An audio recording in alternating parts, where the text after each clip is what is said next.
지냈나요? 네. 일주일 동안 혹시라도 우리 저번 주에 배웠었던 작은 습관 길들이기에 성공한 친구들 혹시 있습니까? 몇 명이 좀 있는 것 같아요. 네, 우리는 저번 주에 작은 습관을 통하여서 우리가 건강한 생활 습관을 만들 수 있다라고 배우지 않았습니까? 우리는 계속해서 그런 작은 습관들을 세우고 그리고 그것을 우리의 생활 습관으로 만들어서 건강한 습관으로 하루하루를 건강하게 살아갈 수 있는 그렇게 우리의 생명을 소중하게 여길 수 있는 여러분들이 되었으면 좋겠습니다. 자, 오늘은 생명의 소중함 두 번째 시간입니다. 어떤 주제일까요? 네, 볼 수 있는 것처럼 건강한 시선 만들기입니다. 여러분들은 건강한 시선을 가지고 있습니까? 몇몇 친구들은 가지고 있는 것 같고, 자, 건강한 시선이라는 게 뭐냐면 내가 어떤 생명을 바라봤을 때 그 생명을 건강하게 바라보는 거예요. 그 생명이 이상하다라고 생각하면서 바라보는 게 아니라 나쁜 시선으로 바라보는 게 아니라 건강한 시선, 상대방을 존중하는 시선으로 바라봐야 된다라는 것을 담고 있는 내용입니다. 자, 그러면 오늘의 수업 목표를 한번 살펴보겠습니다. 여러분들은 꼭 이 목표에 도달했으면 좋겠습니다. 자, 첫 번째로는 건강한 시선에 대해서 우리가 함께 이해하는 거예요. 그리고 두 번째로는 사람을 두려워하는 이유가 무엇인지 이해하는 겁니다. 세 번째로는 사람을 두려움의 대상이 아니라 사랑해야 하는 대상으로 바라보는 건강한 시선을 훈련하는 겁니다. 우리가 이 세 가지 목표를 이번 수업 시간을 통하여서 함께 도달하는 그런 시간을 가져볼 겁니다. 매우 특별한 시간이죠. 자, 그러면 질문으로 먼저 시작하겠습니다. 우리의 생명을 소중하게 여기는 방법 중 하나는 세상을 건강한 시선으로 바라보는 겁니다. 특히 사람을 그렇게 바라봐야 된다는 거예요. 사람을 말이죠. 건강한 시선은 곧 대상을 두려워하는 것이 아니라 사랑해야 할 것으로 바라보게 된다면 건강한 시선으로 바라볼 수 있게 된다라는 것입니다. 자, 그러면 질문을 하나 던지겠습니다. 여러분들이 이 질문을 가지고 한 10분 동안 고민하고 그 다음에 발표해 보도록 하겠습니다. 첫 번째, 나는 평소에 사람의 눈치를 많이 보고는 사는가? 두 번째, 어떤 사람의 말이 나를 힘겹게 하는가? 그러니까 어떤 사람의 말이 아니라 어떤 말이 나를 힘겹게 하는가? 최근에 어떤 일 때문에 마음이 작아졌는가? 또는 소심해졌는가? 자존감이 좀 떨어졌는가? 여러분, 이 세 가지 질문의 답을 여러분들 스스로가 한번 적어보고 함께 나눠보고 발표하는 시간 갖도록 하겠습니다. 자, 이 활동은 했다고 치고 여러분들의 내용들을 들어보니까 좀 여러분들만의 그러한 어려움, 그러한 스토리들이 조금 있는 것 같아요. 선생님이 이 시간에는 어떤 한 사람, 그리고 그 사람이 쓴 책에 대해서 좀 소개해보고자 할 건데 우리는 도대체 왜 사람을 두려워하게 되는지에 대해서 우리가 함께 한번 살펴보도록 하겠습니다. 먼저 소개할 사람은 에드워드 웰치라는 사람입니다. 이 에드워드 웰치라는 사람이 어떤 사람이냐면 미국의 기독교 상담가래요. 그리고 심리학자고 신학자예요. 혼자서 다 해요. 좀 유능한 사람인 것처럼 보이죠. 그리고 뭐 여러 가지 뭐 쭉쭉쭉쭉 다양한 그런 일들을 하고 계세요. 그리고 책도 많이 쓴 것 같아요. 어쨌든 이렇게 훌륭한 사람이다라는 것을 우리가 좀 알아봤으면 좋겠고, 이 사람이 쓴 책 중에 하나가 사람이 커 보일 때 하나님이 작아 보일 때라는 책이 있어요. 이것은 사람의 두려움에 대해서 평가를 하고 우리가 사람을 왜 두려워하는지, 우리가 그 두려움을 어떻게 극복해야 되는지에 대해서 함께 그렇게 써주고 있는 책입니다. 내용은 파트 2로 나눠져 있는데, 두 개로 나눠져 있는데 어떻게, 그리고 왜 우리는 사람을 두려워하는가에 대한 이야기고, 그리고 두 번째로는 인간에 대한 두려움 극복하기입니다. 이 책을 선생님이 한 문장으로 한번 요약을 해봤어요. 어떻게 요약을 해봤냐면 이 중에서도 여러분들이 교회를 다니는 친구들이 있을 거라고 생각을 해요. 어쨌든 종교 수업이니까 선생님이 좀 하나님에 대한 이야기들을 여러분들한테 좀 소개해드리고자 하겠습니다. 자, 먼저 이 책을 한 문장으로 요약하면 하나님에 대한 경외심, 하나님을 두려워하는 마음이 낮아지는 것은 곧 사람에 대한 두려움이 높아지는 것이며, 하나님에 대한 경외심이 높아지는 것은 곧 사람에 대한 경외심이 낮아지는 것이다 라고 그렇게 한 문장으로 요약을 해볼 수가 있는 책이에요. 여러분, 이 내용만 딱 보면은 이 책 다 읽은 것과 똑같아요. 매우 간단한 책이죠. 선생님이 이 책을 여러분들한테 한번 소개를 해보겠습니다. 먼저는 파트 1입니다. 자, 파트 1은 어떻게 시작이 되냐면 깨진 사랑의 항아리라는 서론으로 시작을 해요. 이 내용이 어떤 내용이냐면 윌리엄이라는 사람이 있었대요. 윌리엄이라는 사람이 고등학교 시상식에 후보로 등록이 되었다라고 해요. 수상 후보였다라는 거죠. 근데 이 사람이 수상 후보가 되었는데 여러분들도 이런 일이 있었는지는 모르겠어요. 수상 후보가 되면 선생님 같은 경우에는 이런 생각들이 들거든요. 아, 내가 수상 후보에 올랐으니 만약에 상을 받으러 올라갈 때 혹여라도 내가 이상하게 걸으면 어쩌지? 계단을 올라가다가 넘어지면 어쩌지? 내가 상을 받아서 날 재수없다고 생각하는 애들도 있을까? 내가 좋아하는 여자애만큼은 그런 생각을 하지 않았으면 이라는 생각을 하게 되었다라고 해요. 그래서 이러한 걱정들이 막 몰려오게 되었을 때 목사님도 선생님도 그렇고 그리고 저 윌리엄이라는 사람도 똑같았던 것 같아요. 어떤 마음이 들게 되었냐면 내가 이 상을 타지 않았으면 좋겠다 라는 이러한 생각이 들었다라고 합니다. 이 사람은 정확하게 하나님 제가 제발 상 타지 않게 해주세요 라고 그렇게 얘기했다라고 해요. 여러분 근데 상을 이 사람이 탈 수 있었을까요? 이제 수상 후보에서 이제 이 올해 수상자는 이라고 앞에서 이제 발표를 하는데 릭 윌슨이라고 얘기를 했다고 합니다. 그러니까 윌리엄이 아니라 다른 사람이 상을 받게 되었다라는 거예요.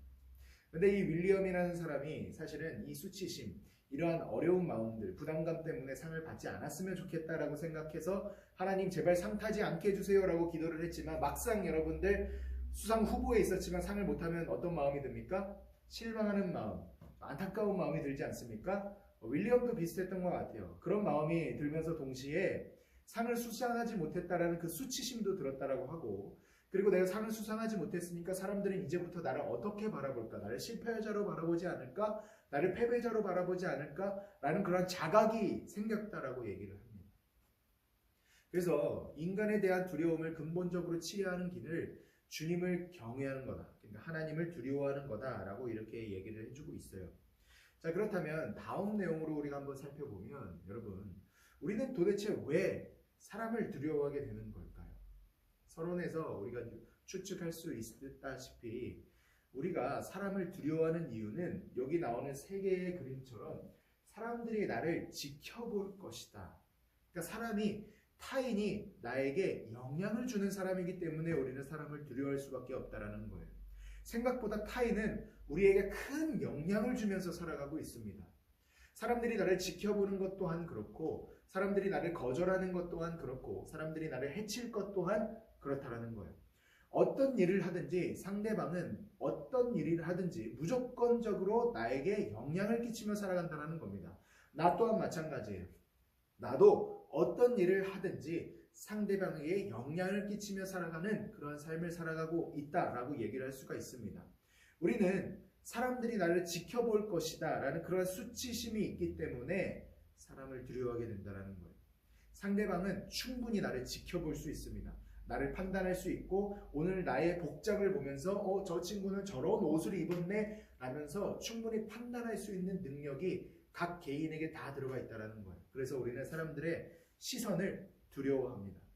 나를 어떻게 평가할까 생각하고 부담스러워하죠. 그래서 사람을 두려워합니다.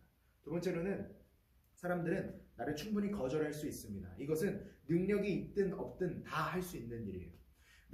내가 누군가에게 나 연필 좀 빌려줄래? 라고 했을 때 상대방은 그 연필을 나한테 빌려줄 수도 있고 거절할 수도 있는 그러한 충분한 능력이 있다는 거예요. 그래서 우리는 그러한 능력을 가지고 있는 사람이 혹시나 나를 거절할 수도 있기 때문에 상대방을 두려워한다는 겁니다. 친구가 나를 파티에 초대 안 하면 어떡하지? 친구가 오늘 밤 파자마 파티에 나를 초대하지 않고 거절하면 어떡하지? 두려워한다는 거예요. 그래서 그 사람의 비위를 맞춰주려고 하는 모습을 보이게 됩니다. 세 번째로는 사람들이 나를 해칠 것이다 라는 두려움 때문에 상대방을 두려워한다는 거예요. 상대방은 충분히 나를 해칠 능력이 있습니다. 누군가가 나에게 주먹을 휘두르면 나는 그 주먹을 맞을 수밖에 없어요. 권투를 잘하는 친구들은 휙휙 하면서 피할 수도 있겠지만 어쨌든 주먹을 휘두르면 나는 맞을 수밖에 없는 위치에 있다라는 겁니다. 그래서 우리는 사람을 두려워하게 된다라는 거예요. 그렇다면 이런 두려움의 인식들은 어떻게 생기게 된 걸까? 결국에는 세상이 이런 인식들을 우리들에게 만들어줬다라는 겁니다. 오늘날의 세상은 이러한 가치들을 우리들에게 부여해주고 있어요. 타인의 평가가 최우선의 가치라고 그렇게 얘기를 해주고 있고, 타인의 반응이 그래서 나의 행동을 결정하도록 만들게 되었고, 그리고 비교 문화로 인하여서 생긴 사람에 대한 두려움이 우리 안에 생기게 되었다라는 것입니다. 전체의 목소리가 개인을 억압하게 되는 그러한 일들이 일어나게 되었다라는 거예요. 여러분, 이 사실에 대하여서 선생님도 그렇고 아마 여러분들도 많이 공감하고 있는 바라고 생각을 합니다. 우리는 좋든 싫든 간에 세상의 이러한 가치관 때문에 우리에게도 이러한 가치관들이 새겨지게 되어서 우리는 타인이 우리를 평가하는 것을 가장 중요하게 생각하도록 되었습니다. 그리고 타인의 반응이 어떻게 반응하느냐에 따라서 내가 기뻐할 수도 있고 슬퍼할 수도 있는 그런 모습을 우리는 좋든 싫든 간에 가지게 되었다는 거예요. 부정할 수 없는 사실이라는 것입니다. 여러분, 우리가 사람을 두려워하는 이유는 바로 이러한 것들이기 때문에 그렇다는 거예요. 자, 그러면 선생님만 얘기하면 여러분들은 졸겠죠. 자, 이제 한번 활동을 한번 해보겠습니다. 탐구 활동인데 어떤 활동을 할 거냐면 사람을 두려워하는 이유를 여러분들이 생각하고 적어보는 시간을 한번 가져볼 거예요. 여러분들은 과연 어떠한 이유로 사람을 두려워하는가? 예를 들어서 그 사람이 나를 실망시킬까 봐도 있고, 그 사람이 나를 계속 평가하기 때문에인 것도 있고, 그 사람이 나를 싫어할까 봐 라는 이유 때문일 수도 있습니다. 여러분들 한번 선생님이 여러분들한테 나눠준 그 종이 위에다가 여러분들이 사람을 두려워하는 그 이유에 대해서 한번 정리해보고 써보는 시간 한번 가져봤으면 좋겠습니다. 자, 이렇게 활동을 진행하고 이제 다음 내용으로 한번 들어가 보겠습니다. 여러분들이 사람을 두려워하는 이유 잘 봤고 그리고 잘 들었습니다. 여러분들은 서로 들으면서 저 친구도 나랑 비슷한 이유로 사람을 두려워하는구나 라는 그런 공감대가 형성되지 않았습니까? 아마 그렇게 되었을 거라고 생각을 해요. 자, 그러면 이제는 우리가 사람을 두려워하는 이유를 우리가 함께 살펴보게 되었으니까 인간에 대한 두려움, 우리가 사람에 대한 그 두려움을 어떻게 극복할 수 있는지에 대해서 기독교적인 방법으로 한번 풀어나가보고자 하겠습니다. 에드워드 웰치는 인간에 대한 두려움을 어떻게 극복할 수 있다라고 얘기를 하냐면 첫 번째로 주님을 경외함으로, 그러니까 하나님을 경외함으로 극복할 수 있다라고 얘기를 해준다라는 거예요. 그리고 무엇에 대해 과한 욕구를 가지는 편인지 점검해 볼 수 있어야 되고, 하나님이 당신의 수치심을 덮어주시고 위험으로부터 보호하시고 환영하시며 받아주신 것을 기뻐하면 두려움을 극복할 수 있고, 다른 사람들을 덜 필요로 하고 더 사랑하게 된다면, 오늘의 핵심입니다. 다른 사람들을 덜 필요로 하고 더 사랑하게 된다면 우리가 사람을 두려워하는 것을 극복할 수 있다는 거예요. 한번 내용을 한번 깊게 들어가 볼까요? 먼저 첫 번째인데 주님을 경외함을 이해하라 라는 겁니다. 우리는 하나님을 경외하는 것이 무엇인지를 이해할 수 있어야 된다는 거예요. 내 시대에 평안함이 있으며 구원과 지혜와 지식이 풍성할 것이니 여호와를 경외함이 내 보배니라. 이사야라는 선지자 성경에는 이런 말씀이 기록되어 있어요. 자, 그렇다면 주님을 경외한다라는 것은 과연 뭘까? 선생님이 찾아봤는데 경외라는 말은 두려움이라는 뜻을 가지고 있거든요. 이 경외라는 것은 선생님도 히브리어도 할 줄 알아요. 히브리어를 이르아트라고 얘기를 해요. 대단하지 않습니까? 박수 좀 쳐주세요. 네. 자, 이르아트라고 얘기를 하는데 존경하는 마음으로 조심스럽게 대하는 태도라고 그렇게 얘기를 합니다. 존경하는 마음으로 조심스럽게 대하는 태도. 마음의 느낌뿐만이 아니라 행동으로 구현된 것을 얘기한다는 거예요. 상대방을 존경하고 조심스럽게 대하는데 그것이 마음에서만 일어나는 게 아니라 행동으로도 드러나게 되는 그런 것들을 경외, 이르아트라고 얘기를 한다는 겁니다. 자, 주님을 경외하는 것을 방해하는 것이 있어요. 그것을 죄라고 얘기를 하는데 이것은 헬라어. 선생님 헬라어도 할 줄 알아요. 박수 안 쳐주네요. 네, 헬라어로 하마르티아라고 얘기를 합니다. 이것은 관역에서 벗어남이라는 뜻을 가지고 있어요. 그러니까 하나님이 아닌 다른 것을 우상으로 삼도록 한다라는 거죠. 그럼 죄라는 것이 어떤 뜻이냐면 보신 것처럼 관역에서 벗어난 거예요. 어떤 관역에서 벗어나면 예를 들어서 여러분 우리나라가 양궁을 참 잘 쏘지 않습니까? 멀리서부터 궁을 쫙 쐈는데 우리나라는 대부분 10점을 넘어서서 중간에 있는 카메라를 딱 관통을 해버립니다. 뚫어버립니다. 깨트려버려요. 재산 낭비죠. 어쨌든 그렇게 우리가 멀리서부터 원래 태어났을 때 멀리서부터 화살을 쏘면은 그 화살이 방향이 어디로 향하게 되도록 지음을 받았냐면 하나님께 정확하게 꽂힐 수 있도록 지음을 받았다라는 거예요. 그런데 그래서 우리 사람들은 세상에 태어났을 때 하나님을 사랑하고 하나님과 관계하고 하나님을 기본적으로 예배할 수 있는 존재로 창조가 되었다라고 성경은 우리들에게 얘기를 해주고 있어요. 그런데 죄가 들어오게 되자 그 화살을 쏘게 되었을 때 그 화살이 이제는 하나님께로 정확하게 꽂히는 게 아니라 다른 곳, 예를 들어서 여러분들 여자친구 있을 텐데 여자친구 또는 남자친구한테 그 화살이 꽂히게 된다는 거예요. 그래서 그 남자친구, 여자친구가 나의 하나님인 것처럼 대하게 된다는 겁니다. 저 사람이 없으면 난 죽을 수밖에 없어. 나는 존재의 가치가 없어. 라는 식으로 바뀌게 되었다는 거예요. 때로는 선생님도 돈을 좋아하거든요. 그 화살을 쐈는데 돈에 딱 꽂히는 거예요. 그래서 돈이 없으면 난 안 돼. 돈이 나의 하나님이야. 돈이 나의 인생의 전부를 가치 있게 만들어. 라는 식으로 바뀌게 되었다는 겁니다. 이게 죄의 역할이라는 거예요. 여러분, 설령 우리의 화살이 애인 또는 돈, 그런 것에 꽂힌다고 해도 그 대상이 나를 충분히 만족시켜 줄 수 있을 거라고 여러분들은 생각합니까? 그렇지 않다라는 거예요.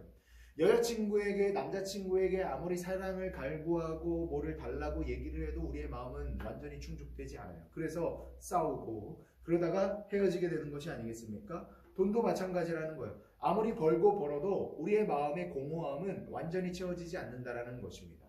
여러분, 우리의 마음 속에는 영원을 사모하는 마음이 있다라고 성경은 우리들에게 얘기를 해주고 있어요. 영원을 사모하는 마음이 뭐냐면 영원한 것을 통하여서만이 채워질 수 있는 공간이 있다라고 얘기를 할 수가 있는 건데 이 세상 가운데에는 영원한 것이 없습니다. 다 썩어지고 문드러질 것밖에 없다라는 거예요. 그런데 이 세상에 유일하게 영원하신 한 분이 계시는데 그분이 누구냐면 기독교는 하나님이라고 얘기를 해요. 영원하신 하나님만이 채우실 수 있는 공간이 우리 마음 가운데 심겨져 있다라고 그렇게 정리를 해볼 수가 있을 것 같아요. 그래서 그 마음의 공허함을 채우기 위해서는 영원하신 하나님이 우리 마음 가운데 들어오셔야 되는 건데 죄가 들어오게 되었으니 그 영원하신 하나님을 우리가 바라보게 되는 게 아니라 영원하지 않은 무언가를 하나님으로 모셔서 채우려고 하다가 보니 계속해서 우리의 마음 가운데 있는 공허함은 채워지지 않게 되었다라는 것입니다. 그래서 우리는 주님을 경외하는 법을 배워야 된다라는 거예요. 사랑의 하나님, 공의의 하나님, 창조주 하나님을 우리는 배워야 된다는 것입니다. 그래서 주님을 더욱 경외해야 된다는 거예요. 말씀을 통해서 우리는 성경 말씀을 통해서 주님을 경외할 수가 있게 되어요. 여호와를 경외하는 것이 지혜의 근본이요 거룩하신 자를 아는 것이 명철이니라. 이 말씀을 통하여서 하나님을 알고 하나님을 믿는 것이 아름답고 매력적인 일이라는 것을 우리는 알 수가 있게 된다는 거예요. 무지한 말로 생각을 어둡게 하는 자가 누구냐? 내가 땅에 기초를 놓을 때에 내가 어디 있었느냐? 하나님의 질문들을 통하여서 하나님이 나의 창조주 하나님이구나. 내가 태어나기 전부터 하나님께서는 계셨구나. 라는 사실을 알게 됨으로써 하나님을 경외할 수가 있게 된다는 겁니다. 내가 본즉 주께서 높이 들린 보좌에 앉으셨는데 그의 옷자락은 성정에 가득하였고 스랍들이 모시고 섰는데 각기 6날개가 있어 거룩하다 거룩하다 거룩하다 라는 그러한 내용들이 성경 말씀에 써져 있어요. 하나님을 말씀을 통하여 죄송합니다.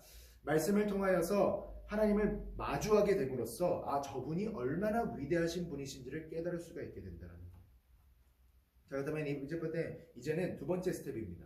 무엇에 대해 과한 욕구를 가지는 편인지 우리는 점검해 볼 수 있어야 된다는 겁니다. 성경적으로 우리의 욕구를 점검할 수 있어야 된다는 거예요. 인간의 기본적인 모습은 심리적인 욕구를 담은 항아리와도 같다라고 에드워드 웰치는 얘기를 하고 있습니다. 우리에게는 심리적인 욕구가 있는데 이 욕구는 대체로 사랑받고자 하는 욕구와 중요하게 여겨지고 싶은 욕구를 중심으로 뭉쳐져 있습니다.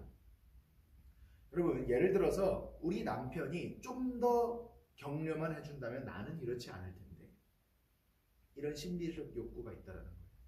우리 아내가, 바꿔볼까요? 내 여자친구가 날 좀 더 존중한다면 나는 지금 이러지 않을 텐데, 우리 아이들이 좀 고분고분 말을 듣는다면, 제가 여러분들한테만 갖는 마음이겠죠.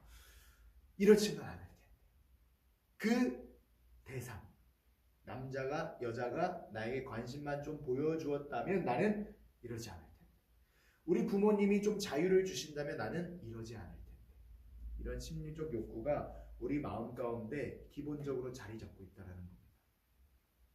그렇다면 이런 욕구가 왜 우리들에게 자리 잡게 되어진 거냐? 그것을 살펴보기 전에 먼저 이런 욕구가 충족되지 않으면 우리는 그 결핍으로 인해서 허무함을 느끼게 됩니다. 이런 욕구를 우리가 어디에서 충족받는지를 우리는 신중히 살펴볼 수가 있어야 된다는 거예요. 우리는 사람들로부터 충족받으려고 할 수도 있고 아니면 하나님, 예수님을 바라볼 수도 있습니다. 여러분, 이런 욕구가 있어요. 우리들에게는 신체적 필요가 있고 영적 필요가 있고 심리적 필요가 있어요. 여러분, 이 심리적 필요는 원래 우리가 창조를 받게 되었을 때 없었던 필요였어요. 왜냐하면 우리는 기본적으로 하나님과의 관계가 올바랐기 때문에 심리적 필요, 나는 무언가를 더 원해 라는 그런 마음이 전혀 필요가 없었다는 것입니다. 하지만 죄가 들어오게 되자 영혼을 갈망하는 그 마음이 이제는 채워지지 않고 공허함으로 바뀌게 되었기 때문에 심리적인 필요가, 그런 욕구가 다시 새롭게 생겨나게 되었다는 거예요. 그래서 심리적 필요의 출처는 아담입니다. 아담, 죄를 짓게 됨으로 말미암아 나는 원해, 더 원해, 더 원해라는 그런 마음들이 생기게 되었다는 거예요. 하나님만이 채워줄 수 있는 그 마음을 다른 것으로부터 채우려고 하다 보니까 나는 더 원해, 원해, 원해. 그럼에도 불구하고 공허함이 생겼기 때문에 그렇다는 겁니다. 인간에게 원래 필요했던 것은 신체적 필요와 영적 필요일 뿐이었습니다. 인간으로의 타락으로 생겨난 심리적 필요 때문에 하나님을 사랑하고 그분의 사랑받기를 거부함으로써 생겨나게 되었다는 거예요. 그래서 나는 이제는 진짜로 원해 라는 마음이 생기게 되었다는 겁니다. 심리적 필요를 이제는 타인으로부터 채우려고 하니까 타인은 나의 우상이 되었다는 것입니다. 내가 사람을 두려워하게 되었다는 거예요. 나의 이 더 원해라는 마음을 타인, 그러니까 사람으로부터 채우려고 하니까 그 사람이 나에게 두려움의 대상이 되었다는 겁니다. 내가 저 사람에게 잘못 보이면 내가 비로소 원하고 있는 그 원해라는 마음을 저 사람이 채워주지 않을 텐데, 그래서 내가 저 사람에게 잘 보여야겠구나 라는 그러한 마음을 갖게 되다 보니 두려움의 마음이 생기게 되었다는 거예요. 그래서 우리는 우리의 진정한 욕구를 발견해야 되는 것입니다. 웨스트민스터 소요리 문답이라는 것이 있어요. 이 1번은 인간의 제일 되는 목적은 하나님을 영화롭게 하며 영원토록 그를 즐거워하는 것이다 라고 얘기를 해주고 있습니다. 하나님을 경외함으로써 우리의 진정으로 원해라는 그 마음을 채워야 된다라고 얘기를 해주고 있다는 거죠. 본래 그 마음을 채워줄 수 있는 하나님을 바라봐라 라고 얘기하고 있는 것입니다. 세 번째입니다. 하나님이 당신의 수치심을 덮어주시고 위험으로부터 보호하시고 환영하심을 받아주신 것을 기뻐해야 된다는 것입니다. 존 칼빈이라는 사람은 이렇게 얘기해요.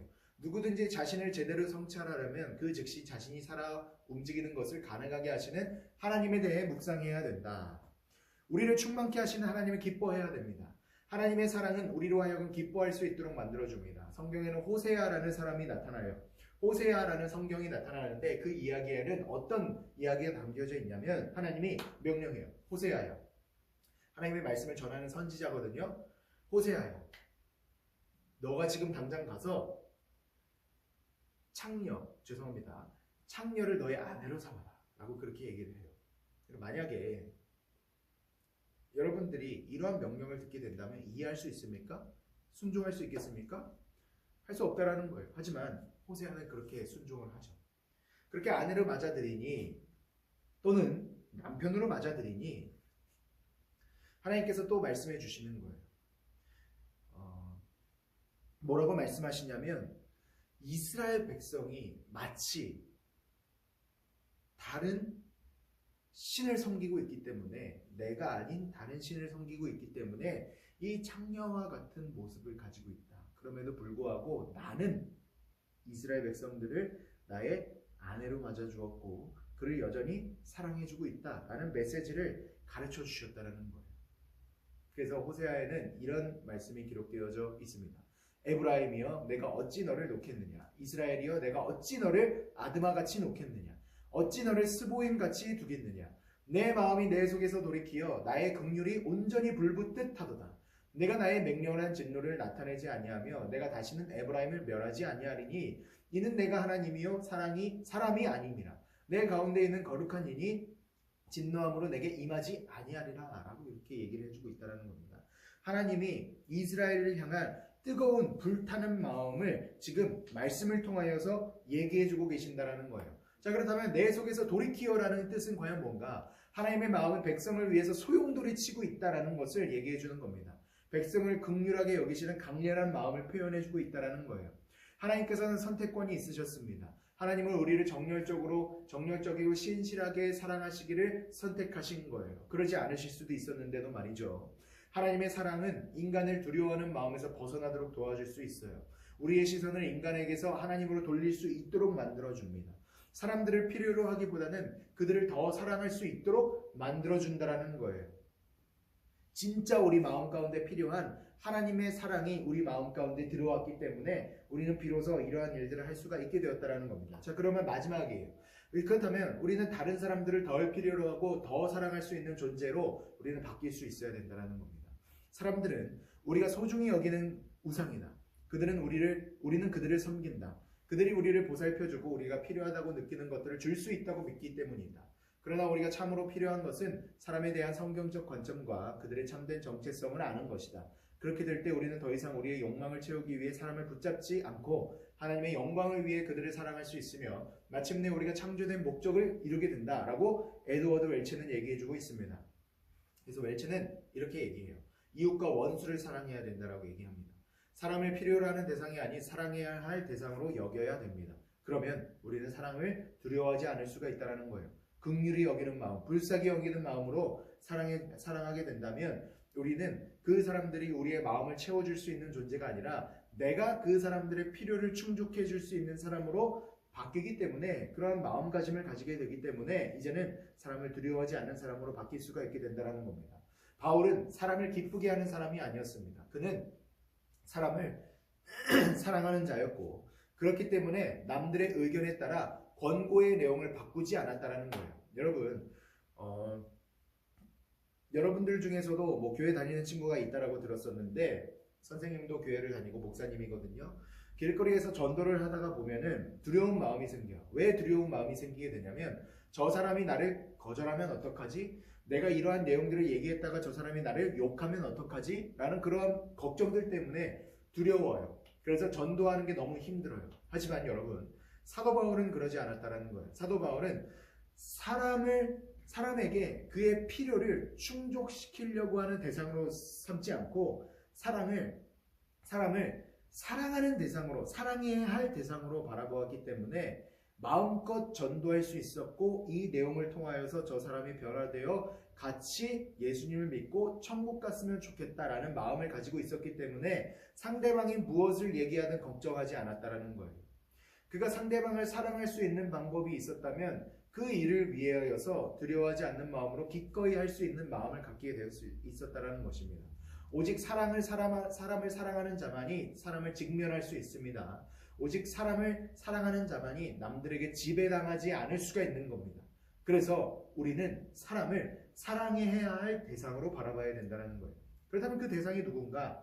옆에 있는 우리 친구들도 그렇고 때로는 내가 싫어하는 상대방 또한 그러한 마음을 품어줘야 된다는 거예요. 여러분, 데일 카네기라는 사람 알죠? 인간관계론을 쓴 아주 좋은 책을 쓴 유명한 사람인데 그 사람이 자기관리론이라는 책도 쓴 적이 있어요. 이 사람은 그 책 안에서 우리에게 아주 중요한 내용을 가르쳐주고 있습니다. 여러분들한테 도움이 될 것 같아서 내용 준비는 하지 않았지만 선생님이 알고 있는 내용을 여러분들한테 가르쳐 줄게요. 데일 카네기는 뭐라고 얘기를 하냐면 정신과 의사들을 인터뷰한 내용이 있대요. 그 그 의사들이 얘기를 하기를 정신과 환자 중에 거의 뭐 70%였던 것 같아요. 70%의 환자들은 어떤 내용으로 정신과를 찾아오게 되냐면 내가 가해자에게 피해를 받아서 너무 정신적으로 큰 피해를 입어서 정신과에 입원을 하게 된 환자들이 70%나 된다라고 얘기를 합니다. 여러분, 그런데 그러한 환자들에게 이 의사들이 어떤 내용으로 처방을 해주냐면 뭐 약을 줄 때도 있지만 대부분 이렇게 얘기를 한다고 합니다. 그렇다면 원수를 사랑해 보는 게 어떤가요? 하나님을 믿지 않는 사람들도 똑같이 얘기한다고 해요. 원수를 사랑한다면 아마도 여러분이 가지고 있는 그 병이 치유될 수도 있습니다. 라고 그렇게 얘기를 해준다고 해요.